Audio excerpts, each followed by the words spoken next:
다사다난했던 2023년. 올 한해 한국교회가 주목한 이슈는 무엇이었을까? 올해 대한민국은 역대 최저 출산율을 기록하며 소멸 위기에 직면했다.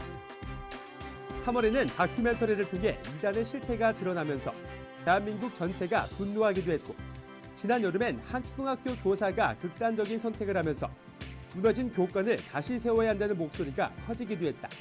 10월에는 하마스의 공격으로 촉발된 이스라엘과 하마스의 전쟁으로 국제 갈등이 발생하는가 하면 챗 GPT의 등장으로 목회 현장까지 변화의 열풍이 불어닥치며 기대와 우려가 교차하기도 했다. 다가오는 2024년. 한국교회는 다양한 변화 속에서 어떤 역할을 감당해야 할까? 오늘 한국교회를 논하다에서는 연말 특집으로 올 한해 교계 현장을 생생하게 취재한 기독 언론인들과 함께 2023년 한국교회 주요 이슈를 정리하고 앞으로의 한국교회의 전망과 과제에 대해 논해본다.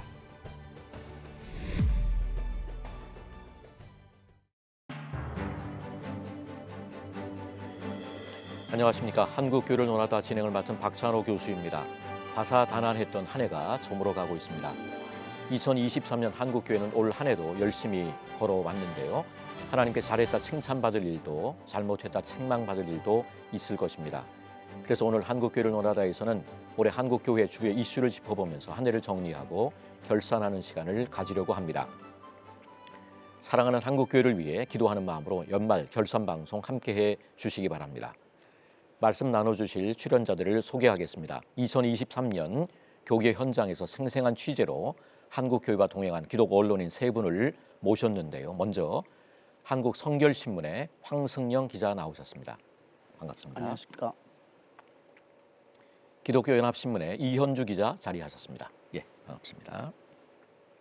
그리고 CTS 보도국의 최대진 기자 함께하셨습니다. 예, 안녕하세요. 반갑습니다. 예, 함께 자리하셔서 감사합니다. 벌써 연말 결산 방송을 함께 하다니 시간이 참 빠름을 다시 한번 느끼게 됩니다. 2023년 후회 없이 보내셨는지 모르겠습니다. 한 해를 마무리하는 소감과 함께 2023년 한국교회에 대해 간단히 정리한다면 어떻게 표현할 수 있을지 한 줄 평을 하면서 오늘 이야기를 시작해보면 좋을 것 같은데요. 황승영 기자님부터 한번 시작해 주시면 좋겠습니다. 예, 저는 엔데믹 시대에도 웃지 못하는 한국 교회로 평하고 싶습니다. 올해가 코로나가 끝나고 엔데믹 시대를 맞는 첫 해였는데요. 많은 부분에서 이제 회복이 있었지만은 작은 교회들은 여전히 팬데믹에서 벗어나지 못하고 있고, 뭐 AI 등 4차 산업혁명이 도래했지만 여기에 교회가 대비해야 되는데요. 연합사업은 지지분하고 한국교회의 신뢰도는 이제 좀 낮아지고, 여기에다가 저출산 문제로 다음 세대 감소와 가난한 성도는 증가하고 있면서 정말 올 한 해 한국교회가 웃을 수 없었다는 한 해였다고 그렇게 평가하고 있습니다. 코로나의 긴 어떤 터널을 통과를 했는데 그러나 그럼에도 불구하고 웃지 못한 한국교회다. 예, 이현주 기자님. 예. 저는 그렇기 때문에 교회가 현실을 직시한 한 해였다 이렇게 말씀을 드리고 싶은데요. 교회들이 꽤 분주히 좀 이웃을 섬기고 좀처럼 오르지 않는 한국교회 신뢰도를 회복하기 위해서 세상하고 소통하는 방법을 찾는 한 해였다 이렇게 평가를 하고 싶습니다. 올해 아무래도 재난이나 재해가 많았고요. 또 극한 대립으로 치닫다 보니까 교회가 이들을 좀 돕고 어려울 때 빛과 소금이 되려고 노력하는 모습이 보였다 이렇게 평가하고 싶습니다. 예, 최대진 기자님께서도 한번 한 줄 평으로.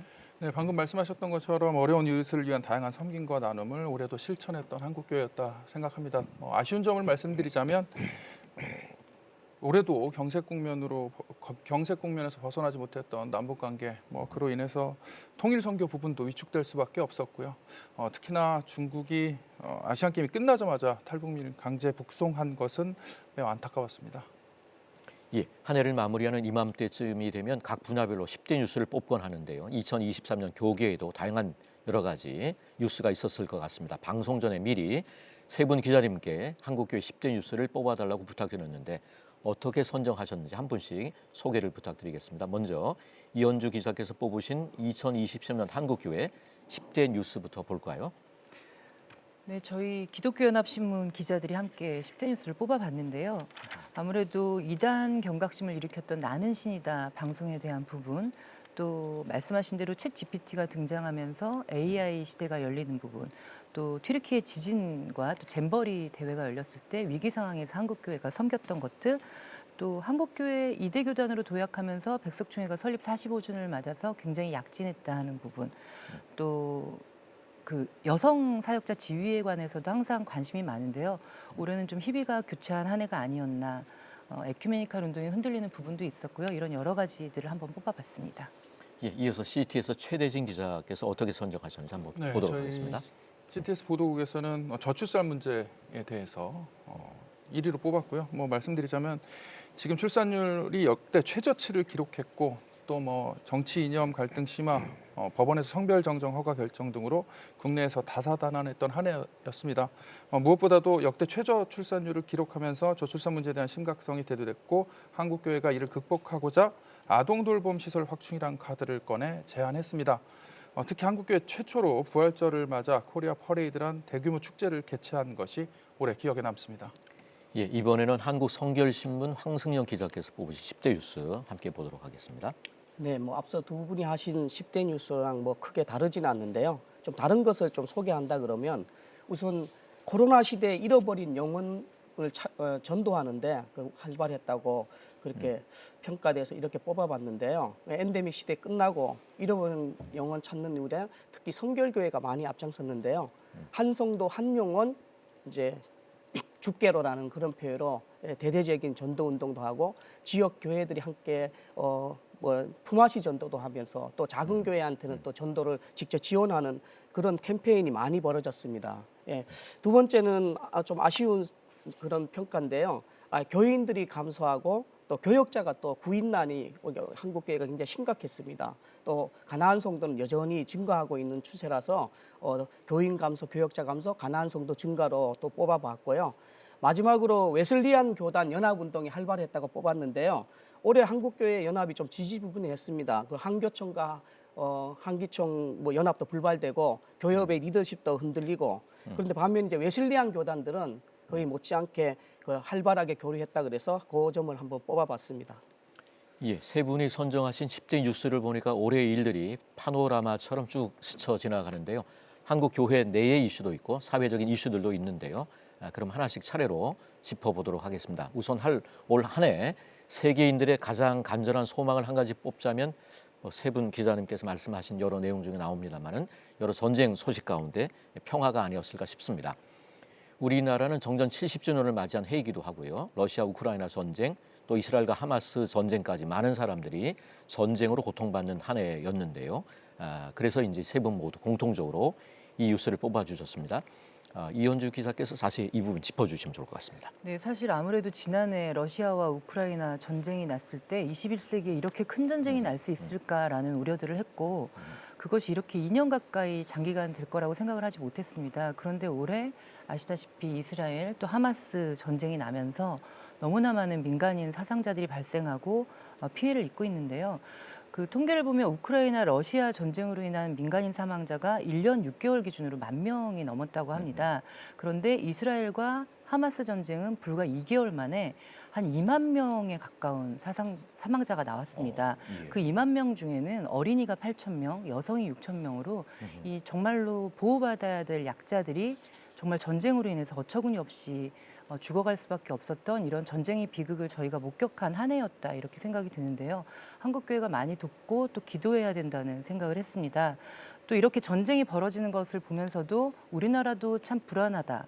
여전히 전쟁의 위협이 남아있는 한반도가 아닌가 그런 걱정을 했는데 올해 정전 70주년을 맞아서 사실은 에큐메니칼 진영에서는 종전 선언을 하자 이런 캠페인을 진행을 했습니다.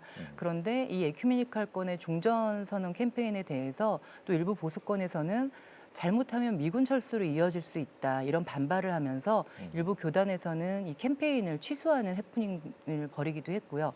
그럼에도 불구하고 NCCK를 비롯한 에큐메니칼 일부에서는 미국에 있는 유엔을 방문해서 서명 용지를 전달하거나 우리 한반도의 평화를 위해서 계속 기도해야 된다는 그런 이야기도 했습니다. 이 지구촌 전쟁이 남의 일이 아니라는 생각을 하면서 우리가 지금 많이 경색돼 있다고는 하지만 여전히 통일을 위해서 또 한반도의 평화를 위해서 기도를 해야 되지 않나 하는 생각을 많이 해봤습니다. 21세기 어떻게 보면 인류 문명이 참 최첨단에 이른 그런 가운데 여전히 치고받는 그런 전쟁들이 있다는 게 참 우리에게 많은 충격을 주는 것 같습니다. 예, 국제적으로 전쟁이 심각한 문제였다면 국내에서 가장 심각하고 충격적인 뉴스 중 하나는 바로 출산율 소식이었습니다. 0.77명 역대 최저를 기록했는데요. 올해는 한국교회가 특히 이 문제를 극복하고자 고민하고 노력하는 한 해가 아니었을까 싶은데 황승영 기자 이 부분 어떻게 보시는지 한번 나눠주시면 네, 좋겠습니다. 올해 한국교회가 잘한 일을 꼽으라 그러면 한국교회가 저출산 문제를 극복하는데 가장 앞장섰다고 그렇게 평가할 수 있을 것 같습니다. 저출산 문제만큼은 진보와 보수를 가릴 것이었고 교단을 초월해서 출산 돌봄 국민운동을 전개했습니다. 특히 이제 CTS가 주도해서 설립한 저출산 대책 국민운동본부가 이런 베이비 이제 종교 시설에 남는 공간을 돌봄 센터로 만들자는 그런 정책을 제안을 했습니다. 사실 한국 교회가 베이비붐 시대에도 타가소라든가 성교원을 운영하면서 이 아이들을 돌보는 그런 사역을 많이 했었거든요. 근데 이제 반대로 이제 저출산이 되니까 부부들이 일하러 나가면 아이들 돌볼 그런 시설이 줄어들고 있지 않습니까? 지금도 계속 어린이집은 계속 문을 닫고 있는 실정에서 한국 교회가 남는 그 공간 그리고 이제 인력을 이용해서 아이들 돌볼 수 있는 그런 공간을 마련함으로써 출산을 유도하자 그런 정책을 폈습니다.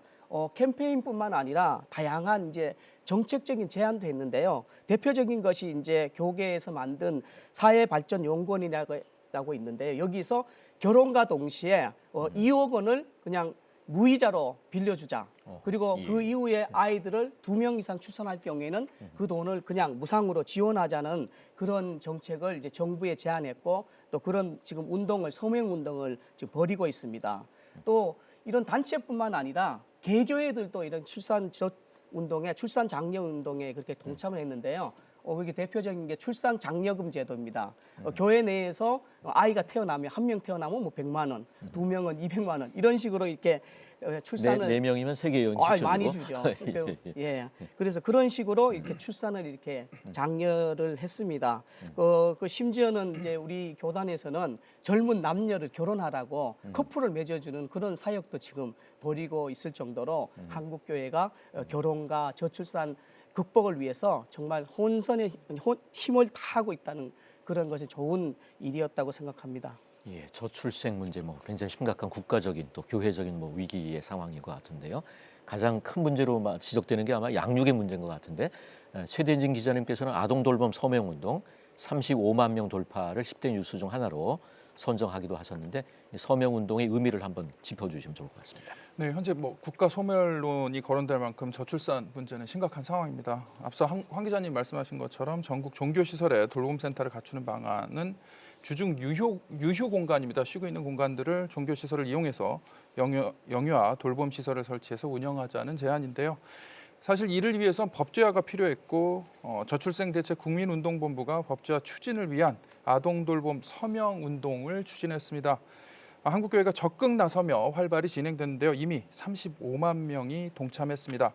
한국교회는 사실 오래전부터 다양한 방법으로 저출생 문제를 극복하고자 노력해 왔는데요. 하지만 이번 서명운동이 매우 시급하고 중대한 사안이었던 만큼 한국교회가 한 목소리를 냈던 큰 의미가 있는 운동이라고 생각합니다. 예, 교회의 공공성을 회복하고 대사회적 역할을 감당하자는 목소리가 더욱 높아지는 것 같은데요. 올해는 특히 교회의 섬김과 사랑의 손길이 빛난 그런 한 해이기도 했습니다. 잼버리 대회 지원을 위해 한국교회가 큰 역할을 했고 수해나 지진 피해 복구 지원에도 앞장섰는데 이현주 기자께서 평가해 주시면 좋을 것 같습니다. 네, 한국교회가 어려운 일이 당했을 때 섬기는 모습을 보면서 저력이 있다 그 생각을 하긴 했습니다. 튀르키예 지진 같은 경우에는 지난 2월 6일에 발생을 했는데 잘 아시다시피 사망자만 6만 명에 가까울 정도였고요. 그리고 이재민과 부상자를 포함하면 2,300만 명이 집을 잃었습니다. 삶의 터전을 잃었는데 IT 지진 이후에 가장 큰 지진이었다고 생각이 됩니다. 저도 지난 5월에 튀르키예 현장을 방문한 적이 있는데요. 정말 모든 도시가 폭격을 맞은 것처럼 완전히 사라져 있는 그런 참담한 모습을 보고 왔습니다. 이 감사한 것은 튀르키예 지진 피해 소식에 한국교회가 정말로 즉각적으로 적극적인 그 모금에 나섰고요. 현장을 방문하면서 긴급구호 활동과 또 중장기 이런 구호 활동을 펼치고 있는데 한국교회 모금액만 130억 원이 넘습니다. 굉장히 많은 성금이 모였고요. 또 이것이 앞으로 튀르키예 재건을 위해서 이 하타이주나 지진 피해 지역 재건을 위해서 계속 사용될 거라는 점에서 굉장히 고무적이라고 생각을 합니다. 그런데 여기서 좀 아쉬운 점은요. 이 튀르키예 지진만 오래 있었던 것이 아니고요. 이 튀르키예 지진 이후에 모로코, 아프가니스탄, 네팔, 얼마 전에 중국까지 이제는 재난이 정말 뉴노멀이 되었다고 할 정도의 피해들이 많이 일어나고 있고요. 또 리비아 홍수 사태도 굉장히 큰 뉴스로 나왔는데 이런 재난이 계속되면서 이 돕는 것이 좀 장기적이고 지속적이 돼야 된다. 결국에는 한 번으로 그치는 것이 아니라 교회들이 긴급구호나 재난지원에 대한 상설기구를 만들어서 도와야 되는 것이 아닌가 하는 생각을 많이 했습니다. 잼버리 섬김은 정말로 눈부신 활약이었다 이렇게 생각이 드는데요. 지난 8월에 전 세계에서 3만 6천여 명의 잼버리 대원들이 한국에 들어와서 새만금에서 대회를 열었는데 열악한 시설뿐만 아니라 태풍 카눈의 북상으로 인해서 철수를 해야 되는 상황이었습니다. 3만 6천 명을 먹이고 재워야 되는 상황에서 마땅치 않으니까 정부가 민간의 도움을 요청을 했는데 한국교회가 가장 먼저 응답을 했습니다. 여의도 순복음교회, 새해대교회, 사랑의 교회 이런 대형 교회들이 숙박시설을 제공을 했고요. 또 기독교 대학인 백석대학교도 숙식을 제공하면서 헌신적인 섬김으로 한국교회의 그런 저력을 보여주었습니다. 이때 또 이 한국교회가 너무나 잘 섬긴 것을 보고 또 윤석열 대통령이 한국교회에 감사하다 이런 특별한 인사를 보내기도 했습니다. 예, 대사회적인 역할, 교회 공공성에 대한 얘기, 뭐 이 부분과 관련해서 뭐 두 기자는 어떻게 부연하실 사실 내용이 이제 있으시면 예. 고난과 재난의 문제는 이념과 종교를 초월해야 되거든요. 그러니까 한국교회가 트리키예 같은 데는 이런 데는 이슬람권 아닙니까? 굉장히 보수적인데도 불구하고 그렇게 짧은 시간에 많은 사랑을 베풀었다는 거는 굉장히 의미가 있다고 보고요. 앞으로 이현주 기자가 지적한 것처럼 한국교회가 이런 일에 보다 앞장설 때 신뢰도도 높아가고 기독교 본연의 역할을 할 수 있는 것이라고 저는 생각합니다. 어떤 장기적인 플랜 같은 것도 필요하다. 뭐 이런 말씀. 예. 이런 섬김이 교회 이미지에 긍정적이었다면 부정적인 이슈도 있었던 것 같습니다. 나는 신이다라는 사이비 관련 다큐멘터리가 크게 화제가 됐는데 이단 사이비로 규정된 곳임에도 불구하고 교회라는 이름으로 소개되다 보니 기독교에 대한 부정적인 인식이 덩달아 커진 것은 아닌가 안타깝기도 했는데요. 이단 사이비에 대한 대책이 절실한데 세대진 기자님께서 이 부분 짚어주시면 좋을 것 같습니다. 네. 올해 3월입니다. 나는 신이다가 공개되면서 사회적 이슈가 됐습니다. 무엇보다도 한국교회 주요 교단에서 이단으로 규정하고 있는 단체들의 민낯이 우리 사회에 공개됐는데요. 안타까운 것은 이들이 하나님, 교회와 같은 용어를 사용해서 일반 시민들은 기존 정통교회와 구분하지 못하고 있다는 점입니다. 이미 많은 이단 대책 전문가들이 지금 최전선에서 이단들과의 영적 전쟁을 이어가고 있습니다. 한국교회가 한 목소리로 이단들의 실체를 알리기 위한 지혜로운 방안을 마련해야 하는데 힘써야 될 것 같고요. 여전히 어렵고 소외된 이웃들에게 예수님의 사랑을 실천해 오고 있는 한국교회지만 이단과의 차별화된 한국교회의 선한 영향력을 우리 사회에 전할 수 있는 방법 또 고민이 필요한 시점인 것 같습니다. 예, 이단 관련해서 두 분 중에 또 하실 말씀 있으면 초만하셔도 될 것 같습니다. 일단 나는 신이다라는 다큐멘터리가 준 파장이 굉장히 컸고 순기능도 분명히 있었습니다. 그러니까 일반 국민들이 이단에 대해서 몰랐는데 정말로 문제가 있구나, 가까이에서는 안 되겠구나, 비도덕적이구나라는 생각을 갖게 된 점에서는 굉장히 순기능을 했다라고 보여지는데 반면에 지난 코로나 때 이제 신천지의 실체가 드러났고요. 이번에 다큐멘터리를 통해서 JMS라든가 이런 이단들의 실체가 드러났는데 이것이 시간이 흐르면 이단이 음지에서 양지로 나오는 사실은 또 부작용도 있습니다. 아하, 예. 이제 국민들이 많이 알게 되다 보니까 이단이 이제는 자신들을 좀 적극적으로 홍보하면서 신천지 같은 경우에는 이제 코로나 종식이 선언되고 나서 굉장히 적극적으로 언론에 자신들을 홍보하고 그리고 국제 활동이나 대사회적인 활동을 활발하게 펼치고 있고요. 또 JMS 같은 경우도 유튜브를 통해서 본인들이 억울하게 이렇게 음해를 당하고 있다라는 것을 공식적으로 이제 홍보를 하기 시작했습니다. 그런 점에서 이 이단이 많이 알려진 만큼 경각심도 갔지만 그것이 한국교회가 정말 잘해서 이단과 구별되는 모습을 보이지 않는다면 이단이나 교회나 똑같다라던가 아니면 이단이 우리도 교회다라고 포장을 할 수 있기 때문에 그런 부분에서는 좀 더 주의를 가지고 이단에 대한 대책, 대응 활동 또 한국교회가 좀 변화되고 이단과 완전히 구별되는 교회의 정말 교회다운 모습을 보이는 그런 일들이 필요하다는 생각을 교회 합니다. 본연의 어떤 모습을 통해서 차별화가 안 되면 완전히 이게 차별화가 뭐 돼야 같이 되죠. 네. 뭐 JMS 정명석 씨에 관련해서는 지금 오늘 공판이 1차 공판이 아, 1차 공판이. 진행될 거고요. 아마 교계 언론에서 이 관련된 소식들을 발빠르게 전할 것 같습니다. 예, 한국교회를 논하다 오늘은 기독 언론인 세 분을 모시고 2023년 교계 주요 뉴스를 짚어보면서 올 한 해 한국교회가 어떤 길을 걸어왔는지 돌아보고 있습니다. 사회적 이슈들을 주로 살펴봤고 이단에 대한 것들을 한번 살펴봤습니다. 교회 내에도 중요한 일들이 많이 있었을 것 같습니다. 교계 또는 교단 내 중요한 행사들도 있었고 의미 있는 움직임도 있었을 텐데 하나씩 정리해 보도록 하겠습니다. 예, 황승영 기자님부터 한번 소개해 주시죠. 예, 제가 아무리 성결신문이니까요. 거기에서 하나 뽑아봤는데요. 웨슬리안 교단의 연합 활동이 이제 굉장히 활발했습니다. 또 웨슬리안 교단이라 그러면 일단 뭐 예, 예. 기본적으로는 성결교하고 예, 감리교? 성결교 중에서도 기독교 대한성결교회, 아하. 예수교 대한성결교회, 나사렛 성결교회, 나사렛까지. 그리고 감리교, 감리교. 그리고 구세군, 구세군. 그리고 오순절 계통에 있는 기독교 대한 하나님의 성회, 그러니까 여의도 거기까지 순복음교회, 거기가 이제 7개 교단이 우리나라에서 웨슬리안 교단이거든요. 예. 이 교단들이 교단장들이 모여서 협의회를 만들었습니다. 그래서 올해는 그 하디 선교사 영적 각성 120주년을 중심으로 뭉쳤는데요. 먼저 여의도 순복음교회에서 하디 120주년 및 여의도 순복음교회 창립 65주년 기념성회를 했는데 거기에 교단들이 다 모여서 동참을 했고요. 감리교회에서 이제 하디 120주년 그 성회를 주도적으로 했는데 거기에도 역시 교단장들이 참여해서 함께 끈끈한 우애를 보여줬습니다. 그리고 이들 교단장들 정기적인 모임을 가지면서 지금 한국 교회를 위해서 일치를 위해서 연합을 위해서 늘 애쓰고 있는데요. 또 이 중에서 아까 말씀드린 이제 기성과 예성, 나성이 한국 성결교회 연합이라고 있습니다. 그 한성연이라고 하는데요. 거기서는 이제 작은 교회 리모델링 사업을 같이 하고 있고요. 예, 그리고 올해 교단의 장벽을 넘어서 함께 예, 이렇게 하고 그렇습니다. 있군요. 그리고 예. 올해는 또 기독교 사회복지의 방향을 모색하는 그런 세미나를 열어서 각 교단에서 하고 있는 사회복지 현장도 나누고 교류하고 이렇게 모색도 했고요. 또 교학교 교재 그것도 같이 이제 공동 연구하고 이제 제작하려고 지금 논의를 하고 있습니다. 그리고 이제 한국 교회 웨슬리안 지도자 협의회라고 있습니다. 거기서는 올해 6년 만에 웨슬리안 세계 학술대회도 개최했습니다. 그러니까 웨슬리안 교단이 장로 교단 못지않게 활동을 많이 한 한 해였습니다. 성결교, 감리교보다 더 포괄적인 그런 개념이군요. 예, 예. 웨슬리안 교단 협의회. 예, 이현주 기자님께서도 한번 나눠주시죠.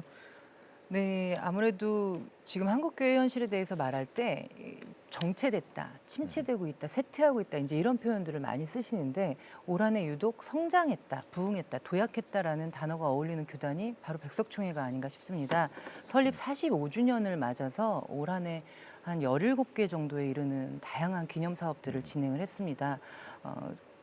이렇게 백석총회의 신학의 정체성인 개혁주의 생명신학을 담은 총서도 발간을 했고요. 또 백성 역사관도 개관을 했고 다양한 사업이 있었는데 무엇보다도 한 가장 큰 두 가지를 꼽자면 하나는 그 9월 9일에 올림픽 체조 경기장에서 열린 기념대회입니다. 뭐 대형 집회가 어렵다는 상황에서 3만 명의 성도가 전국에서 모여서 함께 기도하면서 하나님께 영광을 돌린 이 행사가 굉장히 눈길을 끌었고요. 그리고 또 하나는 장로교단의 연합을 위해서 굉장히 노력을 했다는 점인데요. 백석총회는 설립부터 지금까지 계속 교단 통합을 위해서 통합을 통해서 성장을 해왔습니다. 장로교단 연합의 중요성을 강조하면서 선언문도 여러 번 발표를 했는데요. 올해도 중소형 교단 10곳과 통합을 하면서 이제 9,725개 교회라고 하는 한국교회, 만교에 가까운 한국교회에서 가장 두 번째로 큰 이제 교단으로 성장을 했습니다. 단순히 숫자의 의미보다는 사실은 한국교회가 분열의 분열을 거듭하고 있는데 교회는 줄지만 교단이나 노예수는 많아질 정도로 안에서는 내부 다툼이 심하거든요. 그런 점에서 연합의 모범을 보였다는 것 굉장히 좀 높은 평가를 할 수 있을 것 같습니다. 하나 더 교계 행사 중에 눈에 띄는 걸 말씀드리면 대형 집회가 어렵다는 부정적인 이제 생각들이 있었지만 빌리그레암 전도대회 50주년 기념대회가 지난 6월에 상암 월드컵 경기장에서 거의 10만 명에 가까운 성도들이 참여한 가운데 열렸다는 점에서 굉장히 의미가 있고요. 아버지 빌리그레암 목사가 1973년에 한국에 왔을 때 굉장히 많은 결신자들을 내고 한국교회 부흥의 기반을 만들었는데 아들 프랭클린 그레암 목사가 설교자로 참여해서 말씀을 전했고요. 그 자리 상암에서도 많은 결신자들이 나왔습니다. 예, 최대진 기자님께서도 한번 나눠주시죠. 네, 기독교 양대절기는 예수님께서 태어나신 성탄절과 죽음 후 부활에 승천하신 부활절을 꼽습니다. 현재 한국교회는 매년 성탄절 다양한 행사를 전개하고 있는데요. 그 가운데 최대 행사는 대한민국 성탄축제입니다. 서울시청 앞 광장에 성탄트리를 점등하며 우리 사회에 성탄을 선포하고 또 일반 시민들에게 성탄의 의미를 전하는 뜻깊은 행사로 자리매김했습니다. 또 다른 중요한 절기인 부활절에는 한국교회 주요 교단들이 모여서 드리는 부활절 연합예배가 있습니다.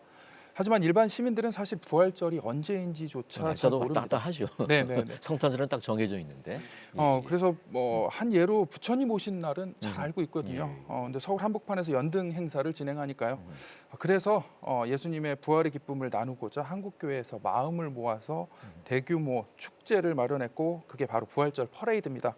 올해 부활절에 성공적으로 개최를 했고요. 2024년 부활절 퍼레이드는 내년 3월 30일 광화문과 서울광장 인근에서 개최할 예정입니다. 예, 한국 교회가 뜻깊은 한 해를 보낸 만큼 내년에는 더욱 새롭게 변화하고 더 많은 사명을 감당할 수 있기를 기대하게 되는데요. 전망과 과제도 짚어보면 좋겠습니다. 우선 목회 현장의 변화에 있어서 챗GPT 등장이 큰 영향을 미치고 있는데 황승양 씨부터 한번 나눠주세요. 어떻게 보시는지. 예, 그 챗GPT 이제 AI 서비스가 우리 삶 속에서 깊숙이 들어왔거든요. 한국 교회에서도 이 적지 않은 파장을 일으키고 있는데요. 챗GPT에 기반한 AI 서비스로 성경 구절을 찾고 또 주제만 던지면 1분 안에 설교가 한 편 뚝딱 만들어 줍니다. 그리고 기도문을 작성해 준다든가 그리고 신앙적인 질문을 무슨 질문을 해도 척척 답하는 그런 크리스찬 전용 AI 앱도 등장했습니다. 저도 한번 들어가 봐서 천국은 있습니까? 뭐 11조를 꼭 해야 됩니까? 이런 질문하기 난감한 것들에 대해서 질문을 해봤거든요. 거기에 대해서 아주 신앙적으로 잘 답변을 흡족할 만한 답이 나오죠. 예, 흡족한 답이 나오고 또 그렇지 않는 답도 있었는데요. 이렇게 이제 AI가 우리 신앙생활을 편리하게 하고 목회에도 굉장히 도움을 주고 뭐 이제 설교 준비라든가 예배 준비, 교리 교육 이런 데에 활용한다면 굉장히 유익하다는 그런 평가도 있습니다. 근데 반면에 아까도 말씀드렸지만 잘못된 교리를 주거나 이단들이 그걸 통해서 침투한다든가 그리고 인간의 존엄성 문제, AI가 짚을 수 없는 영적인 그런 문제들에 대해서는 한계가 있었고 그리고 윤리의식에 대한 그런 문제도 있어서 논란이 되고 있습니다. 이렇게 이제 AI GPT는 기대와 우려의 목소리가 공존하고 있는데요. 한국 교회가 인공지능을 무조건 이렇게 배척할 것도 아니고 또 그렇게 무비판적으로 또 수용할 것도 아니고 그냥 여기에 대한 신학적 성찰을 꾸준히 해야 된다는 그런 목소리가 높습니다. 당장 그러니까 AI 시대에 대처할 수 있도록 신앙적인 그런 가이드라인을 제시해서 우리 교인들이 한국 교회가 이거 잘 활용할 수 있는 방법을 제시해야 되는 것이 가장 큰 과제라고 생각합니다. 기독교 2000년 역사 속에서 이렇게 4차 이제 혁명 같은 많은 변화와 도전이 있었거든요. 그때마다 이제 기독교가 거기에 상황에 따라 잘 대응을 해 왔듯이 이번에 AI나 챗GPT를 이용해서 기독교의 복음을 전하고 또 기독교 진리를 수호하는데 적극적으로 활용했으면 좋겠습니다. 그리고 AI 챗GPT가 이제 갖는 한계가 분명히 있거든요. 그 인생의 문제라든가 사후 세계의 문제라든가 영적인 설교나 가르침 그리고 또 이제 AI를 통해서 많은 부작용이 올 수 있거든요. 그 역할을 그 부작용을 막고 또 AI가 못하는 그런 부분을 대신해야 될 부분이 바로 종교거든요. 그래서 AI 시대가 도래하면서 교회의 역할은 더 커졌다. 그래서 보다 철저하게 우리가 준비해야 된다는 그런 말씀을 맹목적인 드리고 어떤 싶습니다. 배척보다는 예. 어떻게 활용할 것인지는 예. 고민이 필요하군요. 예. 앞서 다룬 내용 외에도 중요한 이슈나 앞으로의 과제가 무엇이 있는지 한번 짚어주시면 좋을 것 같은데요. 예. 최대진 기자님. 네, 늘어나는 청년 자살 문제 그리고 마약 문제, 1인 가구 증가 등 한국 교회가 지금까지 관심을 가져왔습니다. 앞으로도 한국 교회가 관심을 시급히 가져야 할 것 같은데요. 가장 시급한 과제는 앞서 말씀드렸던 저출생 문제입니다. 분명히 많은 변화를 이미 불러왔고 또 불러올 겁니다. 그렇게 되면 한국 교회가 이에 능동적으로 지금 대처해 오고 있는데요. 요셉이 바로의 요청으로 7년 풍년, 7년 흉년을 대비하며 이집트를 변화시켰듯이 한국 교회도 좀 대대적인 변화와 개선을 준비해야 할 시점인 것 같습니다. 예, 7년 흉년이 사실은 흉년 들어갔을 때 대비하면 안 되는 거네요. 풍년 때 미리 대비를 해야 되는 거니까 그 중요한 포인트인 것 같습니다. 예, 이현주 기자님께서도 한번 다른 중요한 이슈나 과제 한번 짚어주시면 좋겠는데요. 아무래도 저는 이제 여성이다 보니까 여성의 어떤 지위랄까 이런 것, 여성의 어떤 목회에서의 여성의 활동 영역이라든가 이런 부분에 좀 관심이 많은데요. 한국 교회 안에도 절반 이상이 여성이지만 사실 차별적 대우, 교회 안에서는 없지만 교단 안에서는 여전한 것 같습니다. 매년 9월 총회 때가 되면 특히 보수교단에서는 여성 안수가 허용되나 안 되나 이제 이런 관심을 많이 갖는데 올해 9월 열린 예장 합동총회에서 일어난 해프닝도 사실 올해 좀 주요한 10대 뉴스 중에 하나로 저희는 꼽았습니다. 합동총회에서 여성 안수까지는 아니지만 여성에게 강도권을 허용했다가 이 총회 이틀 만에 48시간도 안 돼서 이것을 철회하는 해프닝이 있었습니다.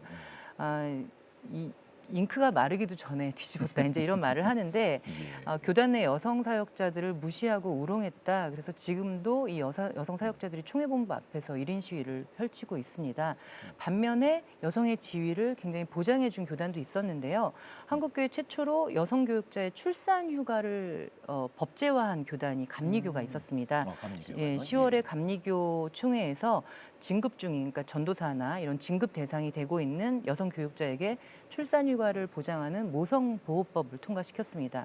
여성 교육자들이 출산 전후 3개월의 유급 휴가를 받을 수 있게 됐고요. 그런 것으로 인해서 사실은 그동안 이 전도사님들 같은 경우에는 임신을 하거나 이러면 그 사역이 중단되고 다음 사역지를 찾기가 어려워서 진급도 안 되고 이런 아주 굉장히 불합리한 상황에 놓여 있었는데 아무래도 이 사역자들은 근로자가 아니다 보니까 법이 정한 출산휴가나 육아휴직에 대한 보장을 받지 못합니다. 그런데 감리교가 이렇게 법제화해서 먼저 나갔기 때문에 앞으로 다른 교단들도 여성의 지위 또 여성을 보호하는 이런 법들을 하나씩 만들어 나갔으면 좋겠습니다. 예, 황승영 기자님께서도 예, 저는 앞서 꼽았던 것처럼 교인과 교역자 감소, 가난 신자 증가에 대해서 눈여겨봤는데요.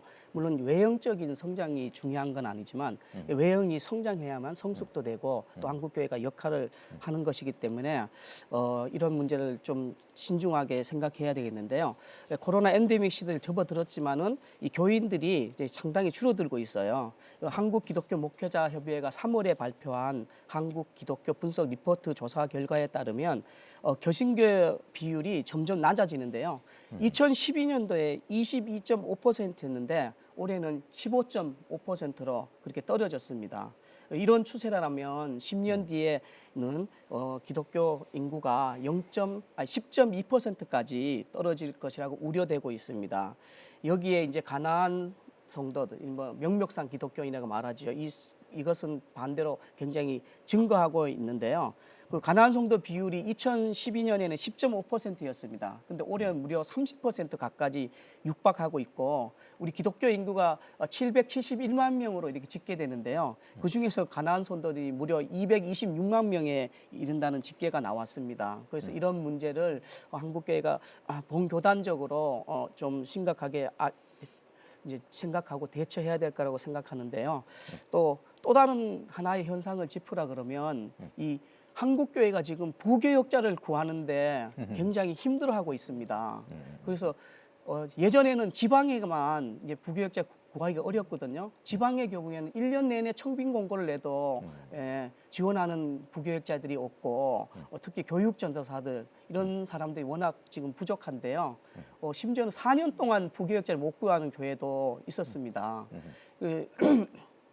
그래서 요즘 담임 목사님들이 이게 조금 우스갯말로 예전에는 담임 목사가 부교육자를 면접하고 뽑았잖아요. 거꾸로라는 예, 근데 얘기합니다. 거꾸로 이제 부목사가 이제 담임 목사를 면접해서 들어온다는 그런 얘기가 돌 정도로 부교육자 구인난이 심각합니다. 근데 이런 왜 심각한지에 대해서 우리가 이제 잘 짚어보고 분석을 해야 되지 않습니까? 그래서 따져보니까 우선 신학생들이 감사하고 있어요. 그게 큰 신대원에 문제죠. 예. 지원하는 그런 사람들이 예비 목회자들이 이제 줄어들고 있는데요. 매년 주요 신학대학원들이 그 입학생들이 미달을 지금 계속되고 있거든요. 이런 문제도 굉장히 심각하게 받아들이고 대책을 마련해야 된다. 교육자들이 갈수록 소명의식과 사명의식이 떨어지는데 이렇게 이제 목회 현장으로 어렵지만은 또 사명으로 할 수 있는 그런 분위기를 만들어야 될 것 같습니다. 뭐 우스갯소리로 이제 신학생들 같은 경우는 교회에서 봉사하기보다 뭐 아르바이트 하면 뭐 그게 더 속편하니까 그런 얘기까지 나올 정도로 참 현장에서 부교육자 구하기가 참 어려운 그런 시점인 것 같습니다. 예, 이제 마칠 시간인데요. 2024년에도 교계 현장에서 발빠른 취재로 성도님들의 눈과기가 되어주시기를 바랍니다. 2024년은 한국교회 어떤 해가 되기를 바라시는지 앞으로 전망해 주시면 좋을 것 같은데 또 성탄절을 또 앞두고 있습니다. 성탄 인사와 함께 또 새해 인사까지 한번 전해주시면 좋을 것 같은데요.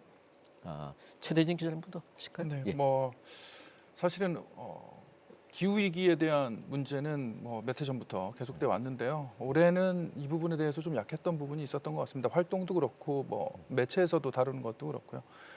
새해에는 좀 앞서 말씀드렸던 그 재난들과 재해들 모두 어떻게 보면 기후 위기 때문에 발생했다고도 볼 수 있는데요. 이런 부분들에 대해서 좀 한국 교회가 더 관심을 갖기를 바라는 한 해가 되길 바라고요. 새해는요. 그리고 성탄의 기쁨, 다 같이 누리는, 그리고 연말 잘 마무리하시는 한 해 보내셨으면 좋겠습니다. 예, 이현주 기자님. 그 내년에 좀 중요하게 봐야 될 두 가지 포인트가 있습니다. 하나는 한국 기독교 140주년이라고 해서요. 1884년에 알렌 선교사가 입국한 이후에 140주년? 이제 예. 140년을 맞는 해입니다. 또 하나는 내년에 세계 로잔 4차 대회가 한국에서 열립니다. 그래서 세계 선교 관련된 학자, 또 선교사들, 또 청년들이 한국에 굉장히 많이 들어오게 되는데요. 이 두 가지를 좀 관심 있게 지켜봤으면 좋겠다는 생각을 하고 있고요. 또 올해 한국교회 대표 연합기관인 한국교회 총연합회 또 대표회장으로 예장백석의 장종현 총회장님 또 그리고 공동대표의 합동, 통합, 감리교, 성결교 이렇게 정말 한국교회를 이끌어가는 주요 교단 목사님들께서 한교총을 이제 이끌어 가시게 됐는데 내년에 기독교 140주년을 비롯해서 좀 영적 대각성을 일으키는 그런 2024년을 만들자 이런 포부를 밝혔기 때문에 굉장히 기대가 크고요.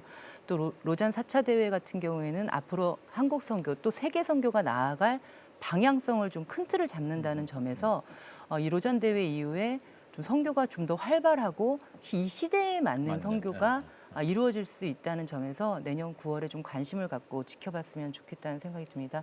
또 무엇보다도 지금 세계적으로 또 국내적으로 너무 어렵기 때문에 교회가 가능한 많은 어려운 분들을 좀 들여다보고 코로나 때 헌금은 줄지 않았다고 하는데 헌금을 내는 것보다 봉사를 더 많이 하는 물론 헌금도 잘 내시면 좋겠지만 그거보다 좀 많이 몸으로 좀 섬기는 그런 연말 연시가 됐으면 좋겠다는 생각을 해봅니다. 집중적인 관심이 필요한 사람들이 참 많이 있기 때문에 네. 보다 발로 봉사하는 그런 교회가 됐으면 좋겠다 이런 생각이 듭니다. 예, 황순영 기자님께서도 예. 나눠주시죠. 아무래도 내년은 총선이 있지 않습니까? 경제도 어렵고 지금 정치도 지금 좀 잘 되고 있는 것 같지는 않는데요. 교회가 이런 어려운 때에 갈등을 조장하는 게 아니라 화합하고 화해하는 그런 역할을 했으면 좋겠습니다. 근데 이제 최근 교회가 어떤 데는 굉장히 극우화되고 어떤 데도 너무 진보적으로 가서 이 사회적인 갈등을 부추기는 그런 느낌이 들거든요. 그리고 정치 집회 이것이 좋은지는 저는 잘 모르겠지만은 아무튼 이 논란이 많이 되고 있지 않습니까? 그냥 올해 내년에 또 총선이 있는데 무슨 당이 출연해서 여기에 기독교가 또 참여해갖고 사회 분열을 갈등을 조장할까 제가 굉장히 염려가 되는데요. 교회에서도 당 짓는 거는 다 싫어합니다. 서로 화합해야 하고 하나가 돼야 되지. 그런데 기독교가 당을 짓고 이렇게 한국 사회를 이제 분열로 걸어가면 안 되겠는데요. 저는 그래서 그런 말을 한번 해주고 싶어요. 교회의 당은 예배당밖에 없다. 예배당밖에 없다. 그걸 좀 유념해서 했으면 좋겠고 정말 종교 본연의 위치 아까 이현주 기자가 얘기했던 것처럼 섬기고 나누고 그 복음을 전하는데 더욱 집중했는 한 해가 되었으면 좋겠습니다. 현장에서 발로 뛰시는 우리 기자님들의 결론도 보다 본질에 집중하자는 쪽으로 이렇게 이야기가 흘러가는 것 같은데요. 지금 이제 뭐 조금 시간이 좀 남는데 이현주 기자님께서 그 한국교회 연합과 관련돼서 조금 좀 뭐 언급하실 수 있는 시간이 있을 것 같습니다. 아무래도 한국교회가 분열을 많이 하는데 이 연합기관도 사실 분열을 해서 소위 말하는 보수 연합기관이라고 하는 곳이 세 곳으로 지금 갈라져 있고요. 물론 그 규모나 위상 면에서는 다르지만 어쨌든 이름을 쓰고 있는 곳은 세 곳입니다.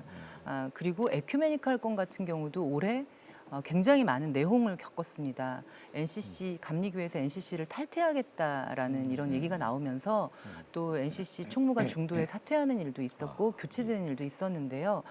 이렇게 이것이 전부 다 어떻게 보면 좀 하나로 뭉쳐야 교회가 좀 큰 힘을 발휘하는데 계속 기득권 또 자신의 뜻만 생각하다 보니까 연합이 안 되는 이런 어려운 점들이 있습니다. 내년에 새해에는 또 한교총을 중심으로 한국 기독교 총연합 한기총 원래 한기총에서 이제 갈라지기 시작을 했는데 한기총과 통합을 추진하기 위한 노력도 계속하겠다고 하니까 그 걸림돌이 되는 문제들을 좀 깨끗하게 해결하고 하나로 통합해서 좀 한국교회가 한 목소리를 낼 수 있었으면 좋겠습니다. 예, 한국교회를 논하다 오늘은 연말 특집으로 2023년 한국교회 주요 이슈를 정리해 보았습니다. 올해를 타산지석 삼아 내년에는 하나님을 기쁘시게 할 뉴스들이 더욱 많아지길 기대합니다. 이제 곧 성탄절인데요. 구원의 주님이 이 땅에 오신 기쁨을 충만히 누리면서 어려운 이웃들에게 예수님의 사랑을 전하는 귀한 연말 보내시기를 바라면서 오늘 순서 여기서 마칩니다. 함께해 주신 여러분 고맙습니다.